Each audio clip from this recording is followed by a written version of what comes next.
الرجال قوامون على النساء بما فضل الله بعضهم على بعض وبما أنفقوا من أموالهم فالصالحات قانتات حافظات للغيب بما حفظ الله واللاتي تخافون نشوزهن فعظوهن واهجروهن في المضاجع واضربوهن فإن أطعنكم فلا تبغوا عليهن سبيلا إن الله كان عليا كبيرا۔ مرد عورتوں پر نگران ہیں اس وجہ سے جو اللہ رب العزت نے ان کے بعض کو بعض پر فضیلت دی ہے، اور اس وجہ سے کہ انہوں نے اپنے اموال میں سے خرچ کیا ہے۔ پس نیک عورتیں فرما بردار ہیں جو عدم موجودگی میں بھی حفاظت کرنے والی ہیں، اس وجہ سے کہ اللہ رب العزت نے انہیں محفوظ رکھا۔ اور وہ عورتیں جن کی سرکشی سے تم ڈرتے ہو، تم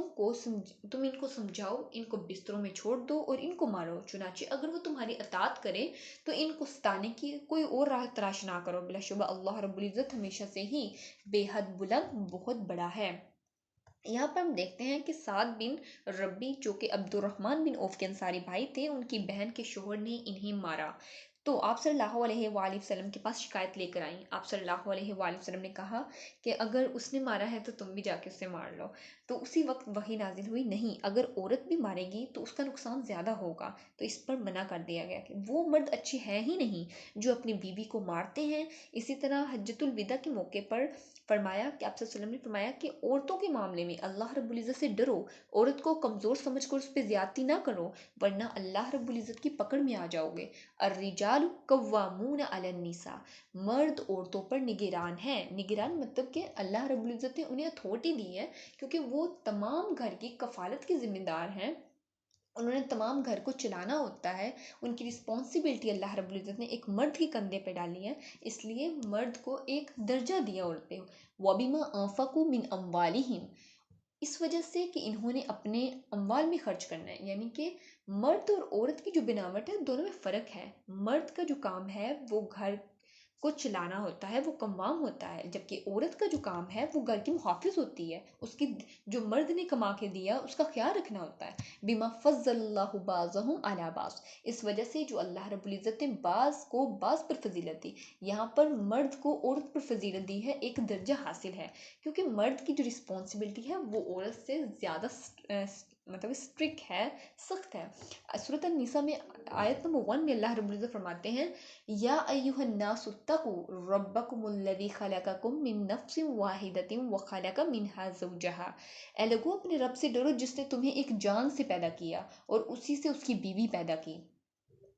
اللہ رب العزت عورتوں کے معاملے میں اسپیشلی اللہ رب العزت حکم دیتے ہیں کہ عورتوں کے معاملے میں اللہ رب العزت سے ڈر جاؤ، ان کے ساتھ برا سلوک نہ کرو۔ فالصالحات قانتات حافظات للغیب بما حفظ اللہ، بس نیک عورتیں فرما بردار ہوتی ہیں اور اپنے شوہر کی غیر موجودگی میں اس کے گھر کی محافظ ہوتی ہیں، اس کے گھر کی دیکھ بھال کرتی ہیں، اس کے بچوں کا خیال رکھتی ہیں، ان کے بچوں کی اخلاقی تربیت کرتی ہیں۔ فالصالحات قانتات، بس نیک عورتیں فرما بردار ہوتی ہیں۔ سیدنا ابو ہریرہ رضی اللہ تعالیٰ عنہ سے روایت ہے کہ رسول اللہ صلی اللہ علیہ وآلہ وسلم سے پوچھا عورتوں میں سے کون سی اچھی عورت ہے؟ رسول اللہ صلی اللہ علیہ وآلہ وسلم نے فرمایا جو اپنے خامند کو خوش کرے جب وہ اس کی طرف دیکھے، جب وہ اسے حکم دے تو بجا لائے، اور اس سے اپنے جی میں اپنے مال میں جو خامند کو برا لگے مخالفت نہ رکھے۔ سنن نسائی کی روایت ہے 32-33 نمبر پہ، یعنی کہ جو ہسبینڈ چیز کو ڈسلائک کرتا ہے اس سے باز آ جائے، اس کی مخالفت نہ کرے، یہ عورت بہترین عورتوں میں شامل ہے۔ حافظات للغیب بما حفظ اللہ، وہ عدم موجودگی میں حفاظت کرتی ہیں، وہ جب ان کا شوہر نہیں گھر میں موجود ہوتا تو وہ شوہر کے مال کی، شوہر کے گھر کی بہت زیادہ حفاظت کرتی ہیں۔ یہاں پر یہ بھی دیکھتے ہیں فائزوہن، تو تم انہیں سمجھاؤ۔ دیکھیں اگر ایک عورت سرکشی کر رہی ہے، اگر ایک عورت سے ایک مرد ڈر رہا ہے، اور وہ عورتیں جن کی سرکشی سے تم ڈرتے ہو، یہاں اللہ رب العزت ان عورتوں کے بارے میں کہہ رہے ہیں. تو آپ لوگوں نے کیا کرنا ہے کہ پہلے انہیں پیار سے سمجھانا ہے، کیونکہ وہ اپنے ہسبینڈ کی بات نہیں مانتی، ہسبینڈ کی مخالفت کرتی ہیں، نافرمانی کرتی ہیں، جو کام وہ کہتے ہیں وہ نہیں کرتی،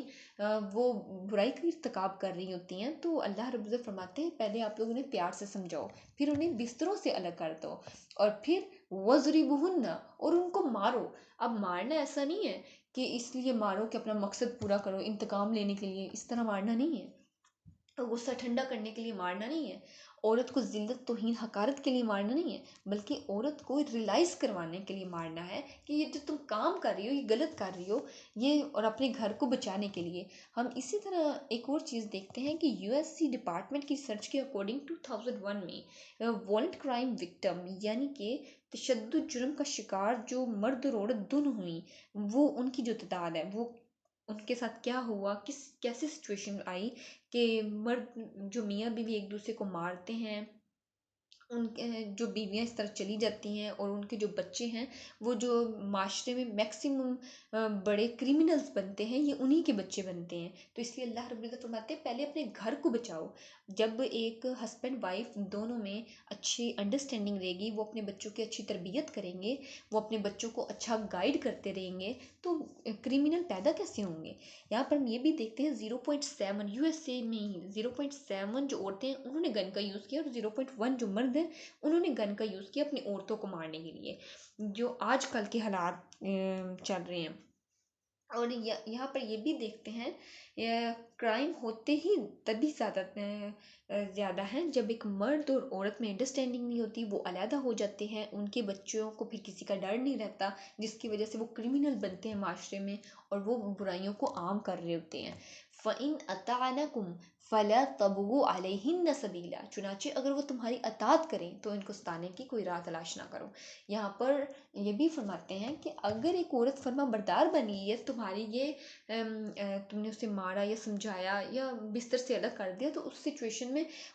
یہ نہ کہو کہ اب ہم نے عورتوں کو اس کی میری بن نہیں سکتی ہے، اب اسے ستانا شروع کر دو، اسے تنگ کرنا شروع کر دو اور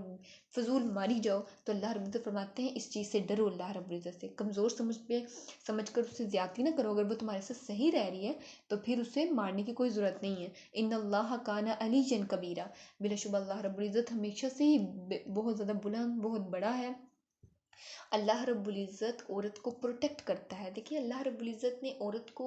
منع نہیں کیا کہ وہ کمائے، اللہ رب العزت نے عورت کو گھر میں اس لیے رکھا کہ وہ سکیور رہے، وہ دنیا کی باتوں سے سکیور رہے، برائی سے سکیور رہے. اس لیے مرد کا یہ کام دیا، مرد کو یہ رسپانسبلٹی ملی کہ عورت کو اور بچوں کو جو نان نفقہ دینا ہے وہ تمہاری رسپانسبلٹی ہے. اللہ رب العزت سے دعا ہے کہ اللہ رب العزت ہمیں دین کی سچی سمجھ نصیب فرمائے، اس پہ خود بھی عمل کرنے اور دین کا پیغام دوسروں تک پہنچانے کی توفیق عطا فرمائے. آمین. وآخر الدعوانا ان الحمد للہ رب العالمین. سبحانک اللہم وبحمدک، نشہد ان لا الہ الا انت، نستغفرک ونتوب الیک. السلام علیکم ورحمۃ اللہ وبرکاتہ.